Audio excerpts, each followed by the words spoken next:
भने किन हुने होइन त्यस्तो कुराहरु चाहिँ बहुत लाजो मर्दो त्यो मान्छेको क्वालिटी दादा पठाइदिएको थियो हो त्यो गाडी त बिग्रेर बाटोमै बसेर त्यहाँबाट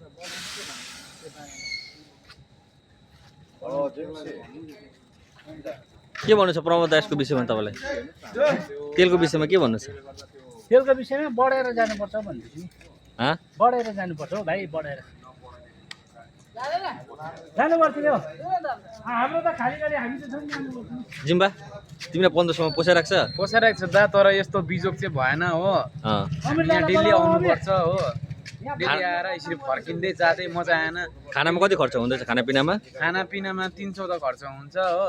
यता फेरि तास खेल्नु पर्दा 700 त हारिहाले आज यो कसले दिने यो त दिनुपर्ने हो म्यानेजरहरूले तास खेलेको हारेको ओरेको फुटिङ त दिनुपर्ने हो नभनेको पनि 500,000 मालिक यता छ अब मालिकले यसपालि बोनस पनि दिनु मालिकलाई चाहिँ के किन बोला अनि मालिकले त्यसपालि बोनस पाए हैन अनि तिमीले पाएनौ मालिकले मलाई खै हेर्छु भनेको छ बोनस अब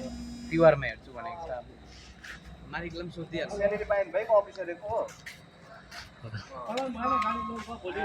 अमिर दा यहाँ चिनाउनु त छैन उयो छौ के रे के उसको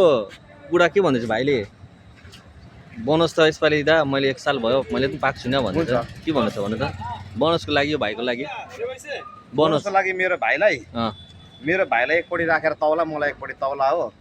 तौलिने कुरा हैन तपाईले 10 भने पाए रे हो भाइले भन्दैछ तिहारमा दिन्छ कि मैले भन्नु 10 वटा हात मेरो 10 वटा अमला यसरी टक्क राखिदिरहेछु भाइको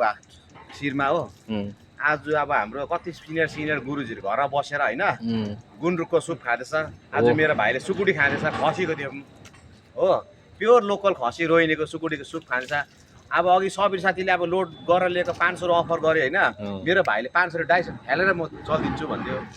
भनेपछि भाइ अब दुःखमा छैन सुखमा छ यहाँ थाहा पाइयो अब तिम्रो ठिकै हो ठिकै हो कुरा त सुखमै छौ सुकामै छु बोनस ठुलो कुरो हैन